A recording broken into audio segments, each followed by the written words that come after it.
नमस्कार, मैं हूं पल्लवी परिहार और आप देख रहे हैं हमारा विशेष कार्यक्रम छत्तीसगढ़ की बात हमारे साथ। आज बात पीसीसी चीफ की। छत्तीसगढ़ कांग्रेस में प्रदेश अध्यक्ष की कुर्सी को लेकर सियासी हलचल तेज हो गई है। राजधानी नई दिल्ली इन दिनों छत्तीसगढ़ के कांग्रेस नेताओं की गतिविधियों का केंद्र बनी हुई है। संगठन में संभावित बदलाव की चर्चाओं के बीच कई वरिष्ठ आदिवासी नेताओं ने दिल्ली में डेरा डाल रखा है और कांग्रेस हाईकमान से मुलाकातों का दौर लगातार जारी है। माना जा रहा है कि पार्टी आगामी चुनावों को देखते हुए संगठन में बड़े बदलाव की तैयारी कर रही है और प्रदेश अध्यक्ष पद के लिए आदिवासी चेहरे पर गंभीरता से विचार किया जा रहा है। संभावित दावेदारों में पूर्व केंद्रीय मंत्री अरविंद नेताम, पूर्व मंत्री अमरजीत भगत, विधायक लखेश्वर बघेल, विधायक जनक ध्रुव और वरिष्ठ आदिवासी नेता कवासी लखमा के नाम चर्चा में बने हुए हैं। हालांकि कांग्रेस की ओर से अभी तक किसी भी नाम पर आधिकारिक मोहर नहीं लगी है। सूत्रों का कहना है कि केवल प्रदेश अध्यक्ष ही नहीं बल्कि संगठन के कई अहम पदों पर भी फेरबदल हो सकता है। इधर राज्य में भी टीएस सिंहदेव पीसीसी चीफ बनने की ख्वाहिश जता चुके हैं। फिलहाल सभी की निगाहें कांग्रेस हाईकमान के फैसले पर टिकी हुई हैं, क्योंकि अंतिम निर्णय वहीं से लिया जाएगा।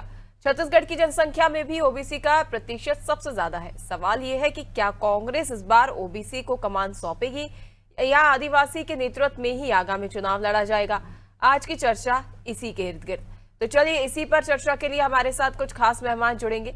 सबसे पहले हमारे साथ पुष्पेंद्र उपाध्याय, भाजपा प्रवक्ता है, ये जुड़ेंगे और इसके साथ ही कांग्रेस प्रवक्ता रमेश पांडे, माफ कीजिए, रिंकी पांडे कांग्रेस प्रवक्ता और रमेश पांडे वरिष्ठ पत्रकार है, जो कि कुछ ही देर में हमारे साथ जुड़ेंगे।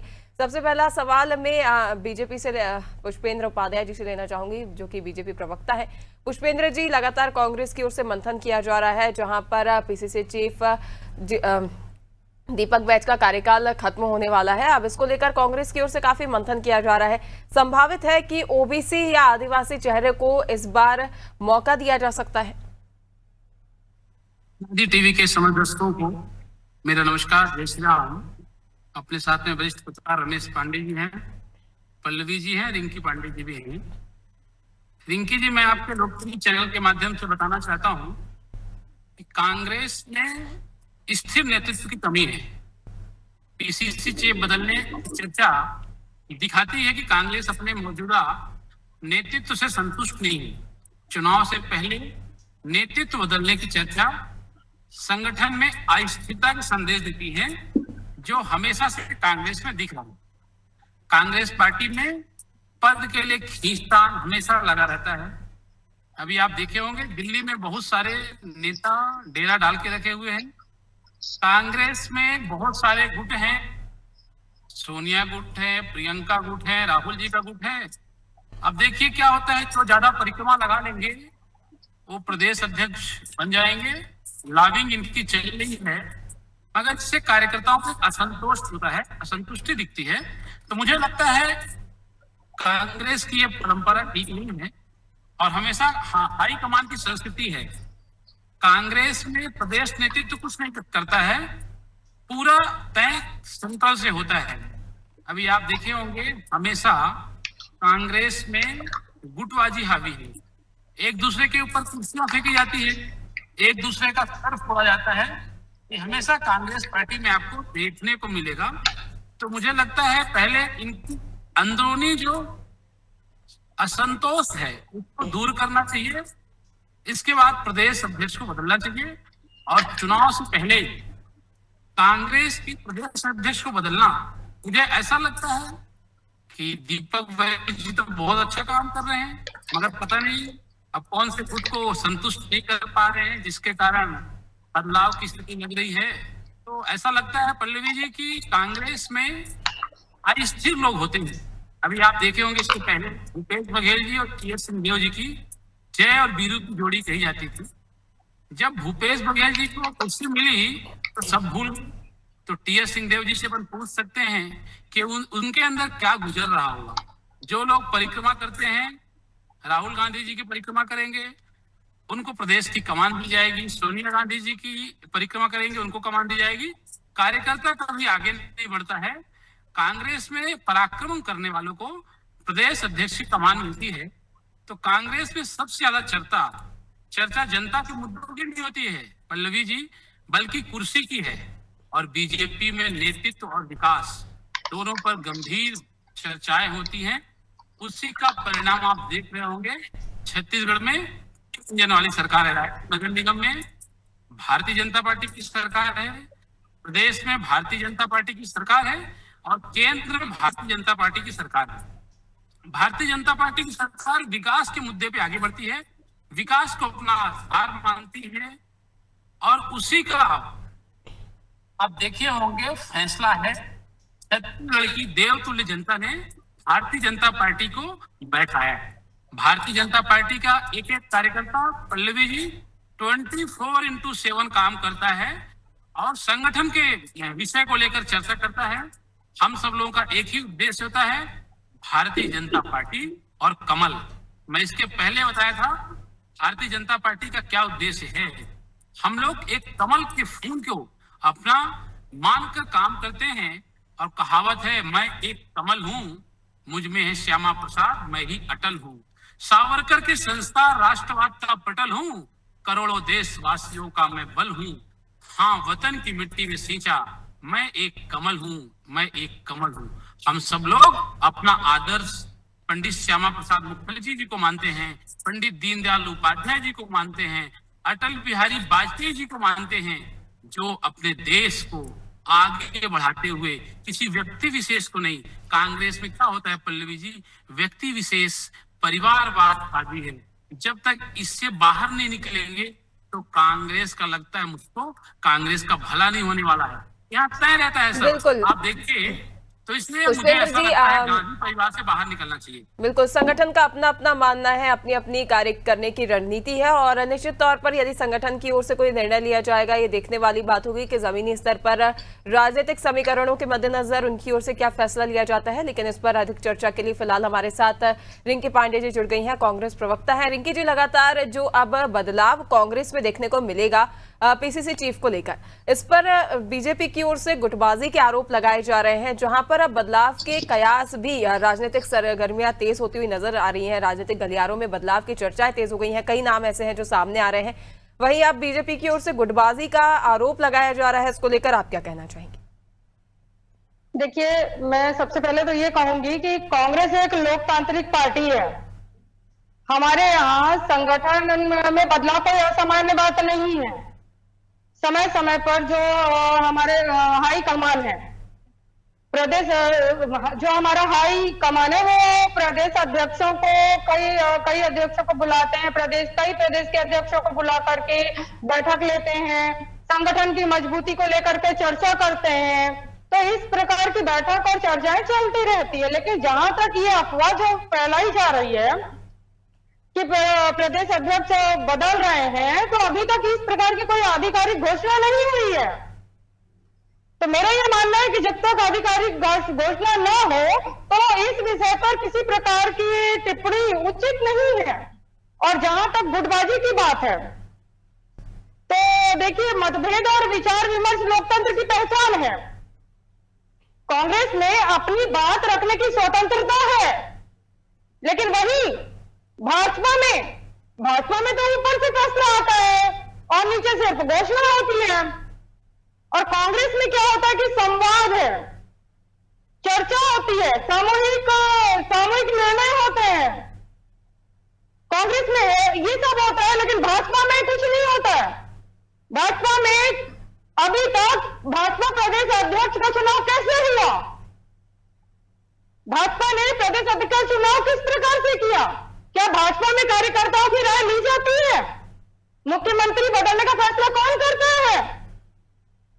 और दीपक बैज हट रहे हैं, ये बात जो जिस प्रकार से ये बोल रहे हैं, जैसे इनको पूरा चीज पता है, हाई कमान ने इनको फोन करके बताया है, ऐसे ये जो बात कर रहे हैं, इनको आखिर मुझे तो समझ नहीं आ रहा कि ये देश के सारे मुद्दे, प्रदेश के सारे मुद्दे छोड़कर, जनता के सारे मुद्दे छोड़कर ये इस विषय को लेकर चिंतित है। नहीं रिंकी जी, कि मेरा सवाल ये है कि कांग्रेस यदि प्रदेश पीसीसी अध्यक्ष चीफ का बदल रहे हैं कार्यकाल क्या? समाप्त हो रहा है, रिंकी जी मेरा सवाल ये है कि यदि पीसीसी चीफ का कार्यकाल समाप्त हो रहा है, यदि उन्हें बदल भी दिया जाता है तो इसमें खराबी क्या है? संगठन का शीर्ष नेतृत्व यदि ये फैसला लेता है कि किसी और को कमान सौंपी जानी चाहिए, निश्चित तौर पर दीपक बैज जी अच्छा काम कर रहे हैं, लेकिन हो सकता है संगठन को लगे कि संगठन में बदलाव की जरूरत है या उनसे अच्छा कार्य कोई कर सकता है, तो इसमें कोई खराबी की बात नहीं है। देखिए, ये जो फैसला है ये हाई कमान का फैसला है और समय समय पर इस प्रकार के जो निर्णय हैं वो संगठन को मजबूत करने के लिए हाई कमान करते रहता है। जी निश्चित तौर पर। तो फिर इस सवाल पर कांग्रेस की ओर से आक्रामक रूप क्यों सामने आ रहा है, आक्रामक जवाब क्यों सामने आ रहे हैं यदि संगठन की ओर से बदलाव हो भी जाता है? देखिए, इसलिए ऐसा जवाब आ रहा है क्योंकि बीजेपी के लोग प्रदेश के सारे मुद्दे छोड़कर जो अभी जरूरी है उन मुद्दों को छोड़कर वो सिर्फ कांग्रेस के आंतरिक मामले में झांकने की कोशिश करती है। भाई ये हमारा आंतरिक मामला है। आप प्रदेश में देखिए, प्रदेश की जनता को देखिए, जिस प्रकार जंगल कटाई हो रही है उसको देखिए, अभी स्मार्ट मीटर को लेकर जनता परेशान है वो देखिए, वृद्धा पेंशन नहीं आई है उन लोगों को वो देखिए, मतारी बंधन में जो नाम काटे जा रहे हैं वो देखिए। तो आपको ये सब छोड़ करके आप जो देख रहे हैं, आप क्या देख रहे हैं कि विपक्ष में प्रदेश अध्यक्ष बदल रहा है कि नहीं बदल रहा है? बार बार दिल्ली क्यों जा? अरे आपके यहाँ के लोग क्या दिल्ली नहीं जाते? हमारे जो हाई कमान है वहां किसी का जन्मदिन है उनको भी विश करने के लिए लोग जा सकते हैं या किसी बैठक में जा सकते हैं। आप हमारे तरफ ध्यान देने की बजाय आप प्रदेश के मुद्दों पर ध्यान दीजिए। निश्चित तौर पर इन सभी सवालों के जवाब हम बीजेपी से लेंगे रिंकी जी, लेकिन उससे पहले रमेश पांडे जी हमारे साथ जुड़े हैं जिनसे हम उनकी प्रतिक्रिया जान लेते हैं। रमेश जी, लगातार बीजेपी की ओर से जो कांग्रेस पीसीसी चीफ को बदलाव उसमें देखने को मिलेगा और इनके नामों पर मंथन किया जा रहा है, इसको लेकर लगातार बहस देखने को मिल रही है बीजेपी कांग्रेस दोनों की ओर से। हालांकि कांग्रेस का कहना है कि उनका आंतरिक और निजी मामला है, इस पर बीजेपी को टिप्पणी नहीं करनी चाहिए, बीजेपी को कई प्रदेश के ज्वलंत मुद्दे हैं उन पर ध्यान देना चाहिए, ना कि उन पर ध्यान देने की बजाय वे कांग्रेस के आंतरिक मामले में दखल दे रहे हैं। बिल्कुल रिंकी जी का कहना है, मैं उसके साथ सहमत हूँ कि ये पार्टी का आदमी है, इस किसी दूसरे को झांक नहीं है। दूसरा पार्टी ने अभी प्रदेश अध्यक्ष चुनाव कराने उसका बदलाव का आधिकारिक घोषणा नहीं है, तो हो सकता है साल बढ़ा दिया, इसका समय और दे दिया, तो तमाम भावनाएं हैं। भावनाओं से हम ये नहीं कर सकते या ये नहीं जता सकते अपनी प्रदेश अध्यक्ष। आपको दो स्मरण कराऊं कि माननीय भूपेंद्र कांग्रेस के है, सरकार 2018 में आई, वो छत्तीसगढ़ के मुख्यमंत्री चुने गए। उसके बाद भी समय तक प्रदेश अध्यक्ष पद पर बने रहे, प्रदेश अध्यक्ष पद का भी दायित्व नहीं, मुख्यमंत्री पद का रहे। फिर उन्होंने प्रदेश अध्यक्ष पद का छोड़ा तो मोहन नए प्रदेश में घोषित हुए, उसके बाद की घोषणा हुई। तो कांग्रेस की परंपरा है उसकी पार्टी का दायित्व उसके साथ तो अपने प्रदेश अध्यक्षों को फोन करते रहते हैं निश्चित रूप से नीति मामले। लेकिन एक चीज जी आपने कहा मैच का कार्यकाल हो चुका है, समाप्त होने जाते नहीं बल्कि खत्म हो चुका है। तो जो कांग्रेस पार्टी की या किसी भी पॉलिटिकल पार्टी की एक गाइडलाइन होती है, जो गाइडलाइन है उसके अनुसार या नए अध्यक्ष का चुनाव कर दिया जाए, नए अध्यक्ष कर दिया जाए या फिर पुराने अध्यक्ष कार्यकाल बढ़ा दिया जाए। तो निश्चित रूप से 3 बातें होंगी, या दीपक बैज का बढ़ा दिया जाए, या दीपक बैज किसी दूसरे को प्रदेश अध्यक्ष मनोनीत कर दिया जाए, या प्रदेश अध्यक्ष कार्यकर्ताओं के चुनाव कर दिया जाए। कांग्रेस पार्टी ने NSUI का चुनाव चल रहा है, यूथ कांग्रेस का भी चुनाव चल रहा है। तो इस तरह से एक प्रक्रिया चलती रहती है। पार्टी के संगठन का पूरी मामला है, तो कैसे अपने मजबूत करेंगे, संगठन करेंगे। निश्चित रूप से इसमें किसी दूसरे को हस्तक्षेप और अनावश्यक की जरूरत नहीं है। जी बिल्कुल, निश्चित तौर पर रमेश जी, और संगठन में बदलाव अनिवार्य भी हो जाते हैं। निश्चित तौर पर बीजेपी की ओर से भी समय समय पर ऐसा किया जाता है। पुष्पेंद्र जी, आपसे सवाल करना चाहूंगी, बीजेपी की ओर से भी कई बार ऐसे फैसले लिए जाते हैं जो कि विरोधाभास का भी कई बार सामना करना पड़ता है और कई बार बदलाव भी किए जाते हैं। ऐसा ही कांग्रेस की ओर से यदि कर दिया जाएगा, कांग्रेस की ओर से यदि किसी और को पीसीसी चीफ नियुक्त किया जाता है, जैसा कि आपने पहले कहा था कि दीपक बैज जी अच्छा कार्य कर रहे हैं, हो सकता है उनसे अच्छा कार्य कोई और कर सके, यदि संगठन में बदलाव होता है संगठन को मजबूती देने के लिए, तो इससे बीजेपी को क्या आपत्ति है? जबकि कांग्रेस का यह भी कहना है कि कांग्रेस में यदि पीसीसी चीफ बदलते हैं या नहीं भी बदलते, दीपक बैज का कार्यकाल बढ़ा दिया जाता है, तो इससे बीजेपी को कोई आपत्ति नहीं होनी चाहिए क्योंकि कांग्रेस का आंतरिक मामला है। देखिए पल्लवी जी, ऐसा है कि कांग्रेस के सब आंतरिक मामले हो जाते हैं, समस्या यहीं पे होती है। कांग्रेस पार्टी में ये आप देख रहे होंगे लगातार कई वर्षों से गांधी परिवार से कांग्रेस का मोह लगा हुआ है। जब तक ये मोह भंग नहीं होगा तो कांग्रेस जैसी है वैसी रहेगी। दूसरी बात मैं आपको बताना चाहता हूं, आपको इसके पहले थोड़ा सा पहले ले जाना चाहता हूं। कांग्रेस भवन में ऐसे चुनाव होते हैं जिलाध्यक्ष के, एक दूसरे के ऊपर कुर्सियां फेंकी जाती हैं, एक दूसरे का कुर्सियां आपके यहाँ फेंकी जाती है। अरे पल्लवी जी, आप बोल रहे हैं शायद, आप बोल रहे हैं शायद कुर्सियां आपके यहाँ फेंकी जाती है। कांग्रेस पार्टी वीडियो उपलब्ध है, वीडियो उपलब्ध है, वीडियो उपलब्ध है। आप घोटाले पर, आप पहले अपने घोटाले की बात कीजिए ना, अभी ताजा ताजा घोटाला है। आपके खुद के, आपके खुद के मंत्री, पूर्व मंत्री, ये लोग विधानसभा में अभी प्रेजेंट मंत्री के ऊपर सवाल खड़ा कर रहे हैं। 200 करोड़ का मामला। आपको सुनना सीखना पड़ेगा। चलिए एक एक करके बात करिए। रिंकी जी, मैं आपके पास भी आऊंगी, पहले पुष्पेंद्र जी को अपनी बात करने दीजिए। ऐसे किसी की भी बात समझ में नहीं आई। आपका मौका था, आपने क्यों नहीं बोला? आपको क्या तकलीफ हो रही? मेरी बात को आप सुनिए। 5 साल की सरकार थी, सुनाइए फिर हम आपको सुनाते हैं। आपने 5 बड़े बड़े घोटाले किए, आपके आधे नेता जेल पे हैं और आधे बेल पे हैं। क्या जवाब देंगे आप? लाखों युवाओं की आंखों में धूल झोंकी गई, पीएससी घोटाला हुआ आपकी सरकार में। जो लड़का, पल्लवी जी, एक बच्चा जो है 12 घंटे 9 घंटे पढ़ाई करके अपनी आंख फोड़ करके पीएससी की तैयारी किया है, क्या हुआ? कांग्रेस के नेता के बेटे वहां पर पीएससी में सिलेक्शन हो रहा है और जेल पे जा रहे हैं। यही आपकी प्रवृत्ति है, यही कांग्रेस पार्टी की संस्कार है, यही सिखाया जाता है। ये कांग्रेस पार्टी का दोहरा चरित्र है। आपके संस्कार बताऊं मैं? आपके संस्कार बताऊं मैं? आपके संस्कार क्या है? आपकी सरकार थी, आपकी सरकार में इतने बड़े बड़े घोटाले करके बैठे। पहले अपने में झांकिए, फिर दूसरे पर उंगली उठाइए। आप पहले अपने अंदर झांकिए, अपने पार्टी के अंदर झांकिए। पूरे देश में बदनाम है बीजेपी पार्टी। देवतुल्य जनता अब क्या बात कर रहे हैं? अपने हथेली पे बिठाया है। चंदा चोर पार्टी है ये। हमने नक्सलवाद खत्म किया। छत्तीसगढ़ में नक्सलवाद खत्म कौन किया? छत्तीसगढ़ में नक्सलवाद खत्म किया।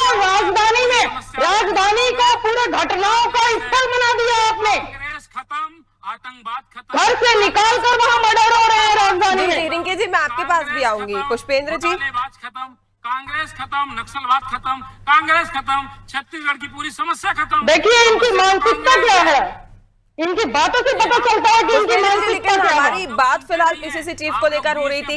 इनकी मानसिकता कांग्रेस खत्म करने की है, विपक्ष खत्म करने की है, ताकि विपक्ष सवाल ना उठा पाए। बीच में बोलने की आदत है, इसलिए आप लोग बोलते हैं हमेशा। इसलिए आप समझा करिए, जब आपको मौका मिला था आपको अपना विषय रखना चाहिए था। बीच में किसी के विषय रखना कोई अच्छी बात नहीं है। रमेश पांडे जी वरिष्ठ पत्रकार, आपको भी सही बोलना चाहिए, आपको भी सही बोलना चाहिए। आप गलत बात बोल रहे हैं। कांग्रेस की लोगों की यही आदत है, इसीलिए छत्तीसगढ़ की देवतुल्य जनता ने आपको सत्ता से बाहर। और भाजपा की क्या आदत है? भाजपा की क्या आदत है? और चोरी करके जनता के मुद्दों को भूल जाना, जनता को दरवाजे से भगा देना। जी जी, ठीक है रिंकी जी। पुष्पेंद्र जी, कहीं ना कहीं रिंकी जी का कहना है कि कई मुद्दे हैं प्रदेश के ज्वलंत जिन पर बीजेपी को ध्यान देना चाहिए, लेकिन बीजेपी उन मुद्दों के बजाय कहीं ना कहीं कांग्रेस के जो आंतरिक मुद्दे हैं कांग्रेस के, उस पर ध्यान दिया जा रहा है बीजेपी की ओर से। प्रदेश में कई ऐसे मुद्दे हैं जिनकी ओर से जो बीजेपी की ओर से ध्यान नहीं दिया जा रहा, उनको उठाया नहीं जा रहा। यदि विपक्ष की ओर से उन मुद्दों को उठाया जाता है तो उनका निराकरण नहीं किया जाता, और लगातार जो बेवजह के मुद्दे हैं वो बीजेपी की ओर से उठाए जाते हैं। जी पुष्पेंद्र जी। देखिए, बीजेपी में बिल्कुल अच्छे मुद्दे उठाए जाते हैं, कांग्रेस में बेवजह के मुद्दे उठाए जाते हैं। कांग्रेस बहिष्कार कर रही है विधानसभा, वो तो विधानसभा के सवाल, वो तो विधानसभा में सवालों से ही पता चल रहा है जिनके जवाब नहीं मिल पा रहे। आपके खुद के पूरे मंत्री और विधायक लोगों ने सवाल खड़ा किया है जिसका जवाब आप बीजेपी नहीं दे पाई है। आप क्या बात करते हैं? रीति है कांग्रेस सब समस्याओं की हल, सभी समस्याओं की जड़ कौन है? कांग्रेस। आप लोग हमेशा जवाब देने से बचते हैं और आरोप लगाते हैं विपक्ष पर। किसानों के साथ धोखा, युवाओं के साथ धोखा कौन कर रहा है? ये तो अच्छे से पूरा देश देख रहा है। ये पूरा देश देख रहा है कि युवाओं के साथ धोखा कौन कर रहा है। वो कल जी ठीक है रिंकी जी, जहां पुष्पेंद्र जी की ओर से कई आरोप लगाए जा रहे हैं, बीजेपी का भी कहना है कि कांग्रेस में गुटबाजी चलती है और परिवारवाद की राजनीति से कांग्रेस ऊपर नहीं उठ पाती। पुष्पेंद्र जी, एक एक कर अपनी बात रखिए। अब मैं रिंकी जी से पूछना चाहूंगी। रिंकी जी, जो हमेशा कांग्रेस के ऊपर परिवारवाद की राजनीति और गुटबाजी के आरोप लगाए जाते हैं, किस प्रकार से कांग्रेस उससे उभरेगी? इसलिए आप कहेंगे कि क्या बता पाएंगे, क्योंकि आपको डर है, आपको डर है, आपको डर है। चलिए ठीक है, समय की बाध्यता के चलते फिलहाल हमें अपनी चर्चा यहीं समाप्त करनी होगी। हालांकि आरोप प्रत्यारोपों का दौर लगातार चलता रहता है, राजनीतिक बयानबाजी भी देखने को मिलती है। यदि कोई भी मुद्दा हो उस पर निश्चित तौर पर ऐसी बयानबाजी भी सामने आती है, लेकिन फिलहाल इस पर अधिक चर्चा हम करते रहेंगे। फिलहाल हमारे आप सभी मेहमानों का जुड़ने के लिए बहुत बहुत धन्यवाद। तो देखिए, लगातार पीसीसी चीफ का जो मुद्दा है वो अब राजनीतिक गलियारों में चर्चा का विषय बन गया है, जहां पर कांग्रेस की ओर से इस नाम को लेकर मंथन किया जा रहा है। राजधानी दिल्ली में आला हाईकमान की ओर से सभी कार्यकर्ताओं को वहां बुलाया जा रहा है, नाम को लेकर विचार विमर्श किया जा रहा है। तो वहीं बीजेपी की ओर से लगातार कांग्रेस पर गुटबाजी और परिवारवाद की राजनीति के आरोप लगाए जा रहे हैं। तो वहीं कांग्रेस का कहना है कि यदि पीसीसी चीफ के पद में नाम में बदलाव भी होता है तो वो कांग्रेस का आंतरिक मामला है। अब देखने वाली बात होगी कि कांग्रेस की ओर से नाम को लेकर क्या निर्णय लिया जाता है। क्या आदिवासी चेहरे पर मोहर लगाई जाती है या ओबीसी वर्ग का कोई चेहरा सामने आता है कांग्रेस की ओर से, ये देखने वाली बात होगी। फिलहाल के लिए इस खास कार्यक्रम में इतना ही। लगातार देखते रहिए अनादि टीवी। नमस्कार।